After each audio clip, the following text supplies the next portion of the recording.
I was just settling into my armchair, a lukewarm cup of chamomile tea in my hands. The grandfather clock in the hall had just chimed 2 in the morning. Outside an autumn storm was raging, the wind howling around the eaves of my old farmhouse like a lost soul seeking entry. At 62, after 30 years spent deep inside the IRS, as a forensic auditor, I valued quiet. I valued order. My life now was supposed to be about tending my garden and baking bread, far removed from the grime of other people's financial sins. But that night, the quiet was a lie. Through the drumming of the rain, I heard something else. A sound that didn't belong to the storm. It was the heavy metal latch of the horse barn sliding open. My heart gave a painful thump. I lived alone out here, a mile from the nearest neighbor. I set my tea down, my hands suddenly cold. I didn't grab a gun, I've never liked them. Instead, I grabbed the heavy brass-handled walking stick my late husband had carved.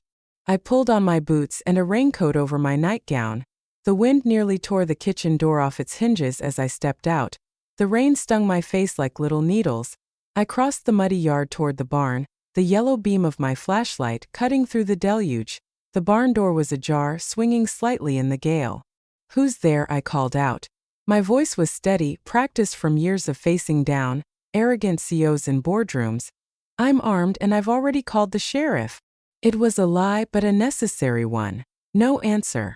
Just the sound of horses shifting nervously in their stalls, and the rain drumming on the tin roof. I stepped inside, the smell of sweet hay and old leather filling my nose. I swept the flashlight beam across the center aisle. Nothing. Then I heard a soft sound coming from the back, near the hay bales stored for winter.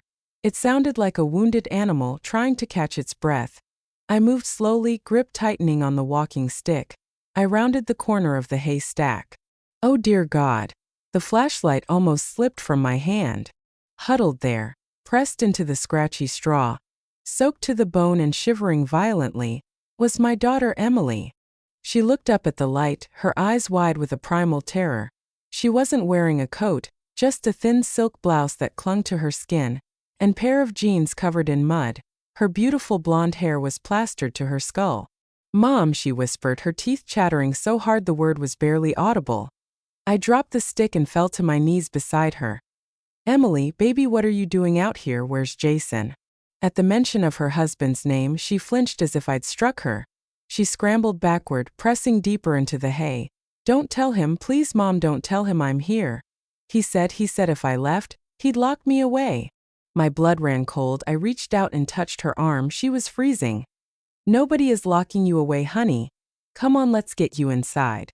I practically had to carry her back to the house.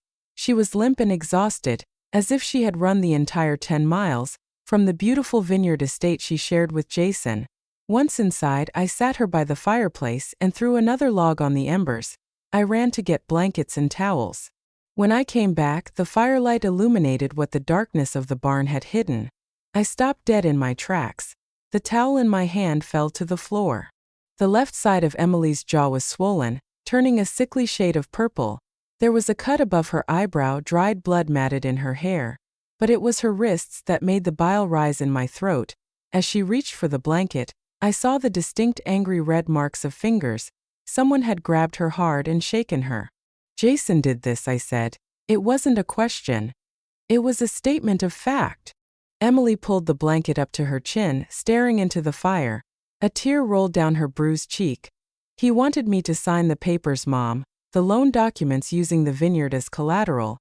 He said he needed the money for an investment. Our family vineyard. My father had planted those vines with his own hands. When my husband passed, we left it to Emily, with the stipulation that it stay in the family name. Jason, the golden boy of the local country club, with his charming smile and expensive suits, had always resented that the deed wasn't in his name. I told him no." Emily's voice trembled. "I told him Dad wouldn't want that. He got so angry, his eyes they changed. He grabbed me. He threw me against the wall."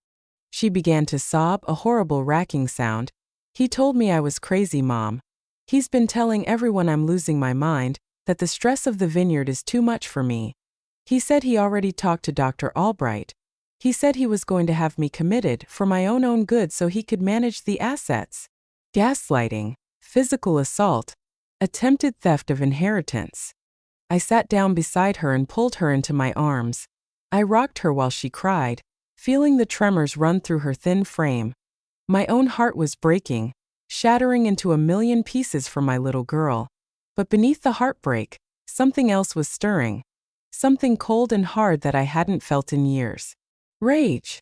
A pure molten fury began to bubble up from the pit of my stomach. Jason, that preening peacock who thought the world owed him a living.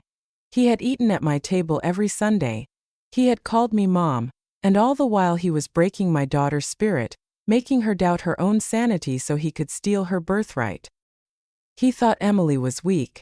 He thought I was just a harmless old widow out in the country, good for babysitting and baking pies. He had forgotten what I used to do for a living. I spent 3 decades hunting down men like Jason. Men who thought they were smarter than the system, who thought they could hide their greed behind shell companies and forged signatures. I didn't carry a badge or a gun.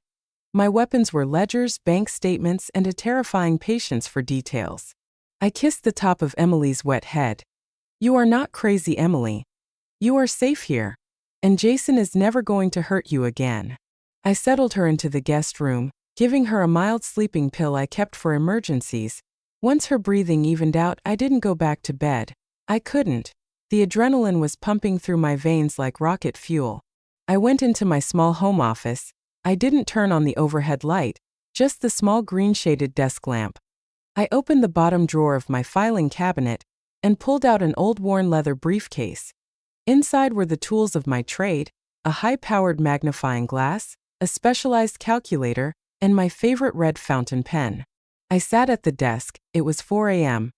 Okay, Jason, I whispered to the empty room. You want to play games with my family's assets? Let's audit your life. I knew I couldn't call the local police, not yet. The town sheriff, a man named Grady, was Jason's golf partner. They drank scotch together every Friday night. If I called Grady now, Jason would spin a story about his hysterical wife having an episode, and Grady would believe him. He'd help Jason take Emily away for her own safety. No, I had to build a case so airtight that even Grady couldn't ignore it. I started with what I had. Emily had arrived with a small waterproof pouch tucked inside her shirt. Inside was her phone and a few crumpled papers she'd managed to grab off Jason's desk before fleeing. I laid the papers out under the lamp. They were draft loan applications to a private equity firm I recognized, one known for predatory lending. The amount requested was staggering.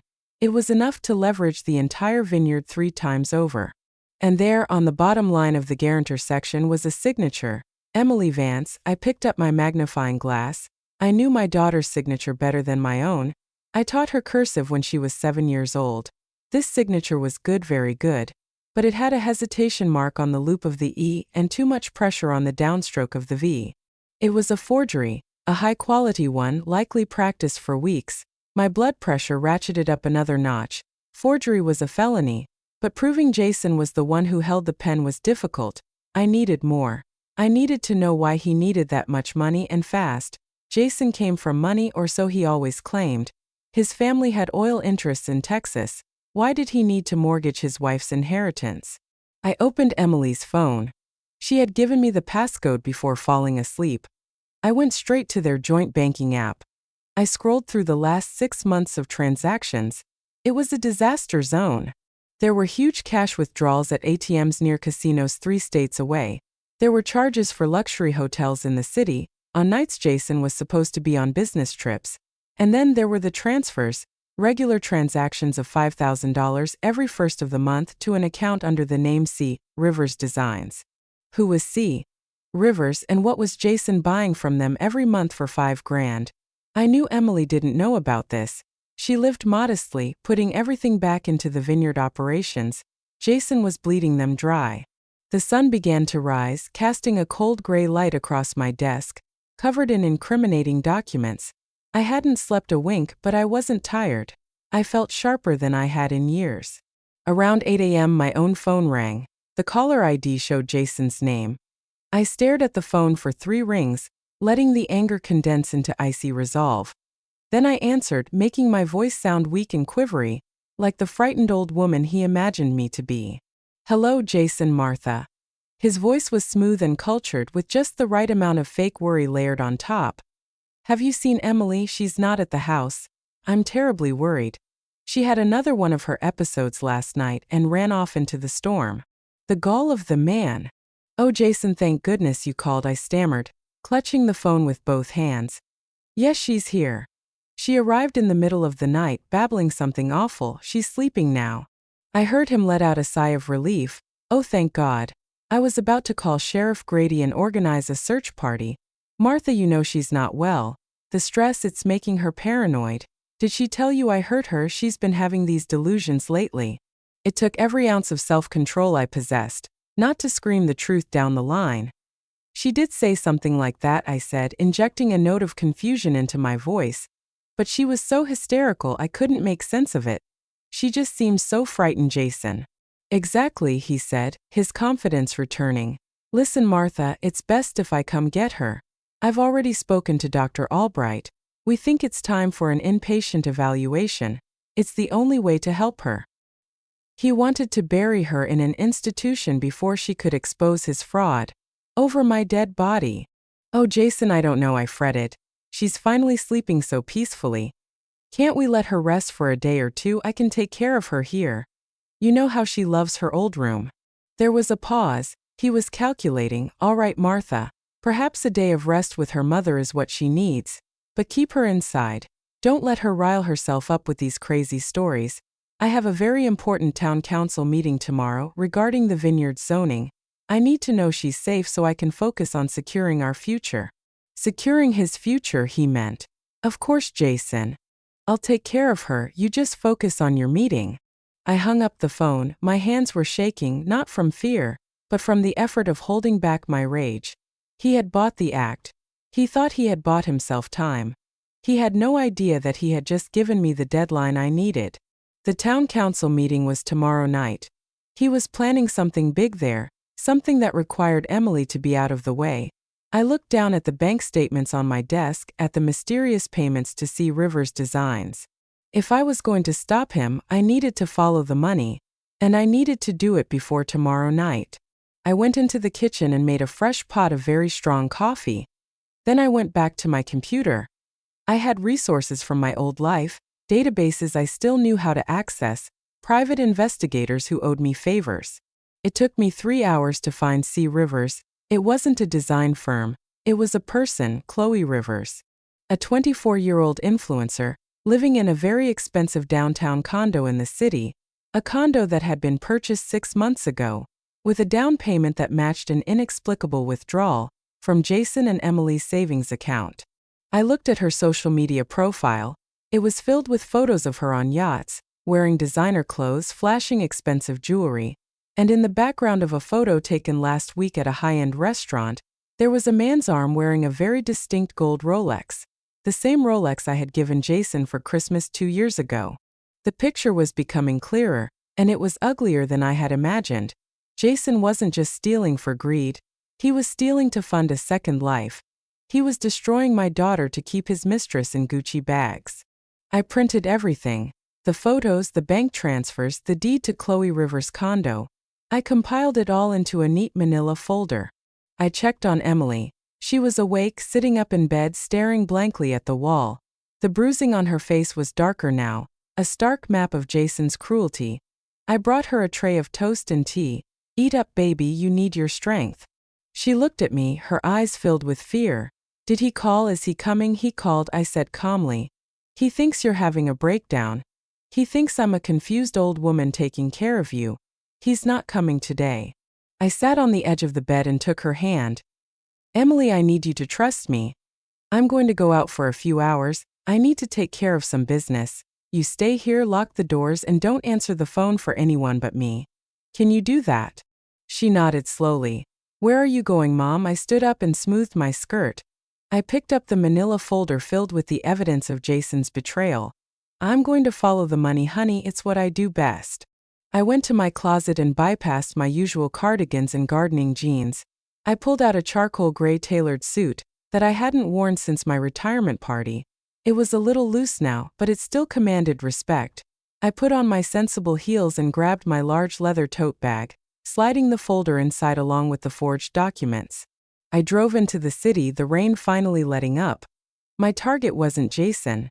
Not yet. When you want to take down a man like him, you don't attack his strength, you attack his weakest link. I pulled up in front of a sleek, modern apartment building in the trendy part of town. I checked the address again. This was it. Chloe Rivers' love nest, paid for with my daughter's inheritance. I walked into the lobby, ignoring the doorman, and took the elevator to the penthouse floor. I found door 12B and knocked sharply 3 times. After a moment the door opened. A young woman stood there, wrapped in a plush white robe, her hair wrapped in a towel. She was strikingly beautiful in a manufactured sort of way. "Yeah, can I help you?" she asked, looking me up and down with barely concealed boredom. She probably thought I was selling Avon. I didn't smile. I stepped past her into the foyer without being invited. The apartment was breathtaking, decorated in minimalist white and chrome. It smelled of expensive candles and entitlement. "Hey, you can't just walk in here," she squawked, hurrying after me. "Who are you?" I turned in the middle of her living room and faced her. I reached into my tote bag and pulled out the manila folder. "My name is Martha Vance," I said, my voice devoid of any warmth. "I'm Jason's mother-in-law. And you, my dear, are living in a crime scene." Chloe Rivers stopped in her tracks, her mouth falling open slightly. The color drained from her perfectly made-up face, leaving her looking very young and very frightened beneath the expensive robe. I don't know what you're talking about," she stammered, trying to regain her composure. "Jason said his wife was sick. He said they were separated." "Jason says a lot of things," I replied, walking over to a chrome and glass coffee table. I laid the folder down with a slap that echoed in the silent apartment. "He told my daughter he loved her while he was breaking her jaw last night. He told the bank my daughter signed loan documents that he forged himself, and I imagine he told you he bought this apartment with his own money." I opened the folder and fanned out the documents, the bank transfer showing the money leaving Emily's account, the deed to this condo showing the down payment amount, and then the piece de resistance, a document I had pulled from my old IRS contacts just an hour ago. "Do you know what this is, Chloe?" I asked, tapping a specific paper with my red pen. She shook her head mutely, her eyes wide, staring at the numbers. "This," I said, my voice dropping to that low monotone register I use for uncooperative audit targets, "is a notice of unreported income. You see, Jason has been gifting you roughly $60,000 a year, plus this condo. The IRS considers gifts over a certain amount taxable. If not properly reported, you haven't reported a dime of this." Her hand flew to her mouth, but he said it was handled. "He's rich. He has oil money." I actually laughed. It was a harsh, dry sound. "Oil money? Jason hasn't seen a dime of Texas money in 10 years. His family cut him off for gambling debts. Everything he has, everything you have, he stole from my daughter's vineyard." I let that sink in. I watched her look around her beautiful apartment, suddenly seeing it for what it was, stolen goods. "Now here is your reality, Ms. Rivers," I continued, leaning in close. "Jason is going down for forgery, grand larceny, and domestic assault. When that happens, the authorities will come looking for the money. They will seize this condo. They will seize that Cartier bracelet on your wrist. And the IRS will come after you for back taxes and penalties on hundreds of thousands of dollars of unreported income. You'll be broke and possibly facing jail time as an accessory to fraud." She began to cry, silent tears streaming down her face, ruining her spray tan. "I didn't know," she whispered. "I swear I didn't know he was stealing it. He told me he was an investor." "Ignorance is not a defense in tax court," I said coldly. I checked my watch. However, cooperation is sometimes rewarded. She looked up at me, desperation in her eyes. "What do you mean tomorrow night?" "Jason is going before the town council to try and force a sale of a large section of the vineyard land to a developer. He needs that money to cover the debts he incurred buying all of this for you. He's going to claim my daughter is mentally incompetent so he can sign the deal alone." I pulled out a fresh sheet of paper from my bag, a sworn affidavit I had typed up in the car. "You are going to come with me to that meeting," I laid it out clearly. "You are going to stand up in front of God and everyone, and tell them exactly how long you've been sleeping with Jason, and exactly how much of my daughter's money he's spent on you. You're going to hand over every text message, every email where he talks about money." "He'll kill me," she breathed, terrifyingly sincere. No, he won't, I said, because if you do this, I will use my connections to ensure you get immunity for the tax fraud in exchange for testifying against him. You'll lose the condo, Chloe, but you'll stay out of prison. If you side with him, I promise you, I will spend the rest of my retirement making sure the IRS audits you every year until you're 80. It wasn't much of a choice. I saw the fight leave her eyes. She slumped onto her white designer sofa, defeated. Okay, she whispered. Okay, I'll do it. I spent the next 2 hours recording her statement and collecting evidence from her phone. By the time I left, I had enough to bury Jason 10 times over. I drove back to the farm in the late afternoon. The storm had passed, leaving the sky a brilliant hard blue. Emily was awake, sitting in the kitchen, a mug of cold tea in her hands. She looked up when I entered, her eyes darting to the bulging tote bag on my shoulder. Did you find it? She asked quietly. I set the bag on the table and hugged her fiercely. I found everything, baby, we have him. I showed her the photos, the bank statements, Chloe's confession. I watched as the hurt in her eyes turned to shock and then slowly to a simmering anger that matched my own. He used me, she said, her voice gaining strength. He made me think I was losing my mind so he could steal from me to pay for her. He's a predator, Emily. But his hunting days are over. That night we didn't sleep much, we prepared. I coached Emily on what would happen at the meeting. I told her she didn't have to say a word, I would do the talking. She just had to be there, a living testament to his lies. The next evening, the town hall was packed. The sale of vineyard land was big news in our small community. Jason was up at the podium at the front of the room, looking polished and grieving in a dark suit. Sheriff Grady was standing near the side wall, arms crossed, nodding along as Jason spoke. It is with a heavy heart that I must proceed with this sale, Jason was saying, his voice thick with fake emotion. My poor wife Emily is no longer capable of managing the estate. Her mental state has deteriorated rapidly. Just 2 nights ago, she became violent and fled our home in a delusion. It is for her own good, and the good of the community, that I take this step to secure our financial future. I stood at the back of the hall, Emily beside me. She was wearing a high-neck sweater to hide the bruises on her neck, but her jaw was still visibly swollen. She trembled slightly, but she stood tall. Behind us stood Chloe Rivers, looking pale and sickly in a plain gray dress I'd made her buy at Walmart. Madam Chairwoman, my voice rang out, clear and authoritative, cutting through Jason's performance. I'd like to be recognized. A hush fell over the room. Every head turned. Jason froze mid-sentence, his eyes widening as he saw the 3 of us standing there, like the witches of Macbeth come to claim his soul. Martha, Jason said, his charming mask slipping for a fraction of a second, this is a private township matter. And Emily shouldn't be here in her condition. My daughter's condition, I said, walking slowly down the center aisle, my heels clicking on the hardwood floor, is directly caused by your fist, Jason. A gasp rippled through the room. Sheriff Grady stepped forward, frowning. Now, Martha, you can't just come in here making accusations. I'm not making accusations, Sheriff, I said, reaching the front row. I pulled a USB drive from my pocket and held it up. I'm presenting an audit. I walked past Jason, ignoring him completely, and handed the drive to the town council clerk operating the projector. If you would please display file number 1. The clerk, looking terrified, plugged it in. The massive screen behind the podium, which had been displaying Jason's slick real estate proposal, suddenly changed. It showed a scanned image of the loan document with Emily's forged signature, side by side with a real sample of her handwriting. What is this? Jason spluttered, his face turning red. This is absurd. She signed that. No, she didn't, I said calmly, facing the audience. As a certified forensic auditor for 30 years, I can tell you that is a clumsy forgery. But why would Jason need to forge a loan for $500,000? Let's look at file 2. The screen changed again. It was a spreadsheet I had compiled, showing the monthly transfers from the vineyard accounts to C. Rivers Designs, totaling over $250,000 in 3 years. Jason was sweating now. He looked toward the door, but the crowd was thick. Who is C. Rivers? I asked the room. Jason told my daughter it was a consultant, but I think we should ask the consultant herself, Ms. Rivers. Chloe stepped out from behind Emily. She looked terrified, but she walked to the front. Jason stared at her as if he were seeing a ghost. Chloe, tell these good people what your relationship is with Mr. Vance, I said. Chloe's voice was shaky into the microphone. I've been Jason's mistress for 3 years.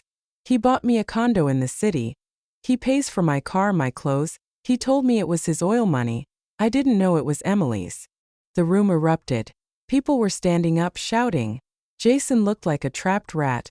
He lunged toward Chloe, his fists clenched. You lying little. That's enough. The shout didn't come from me.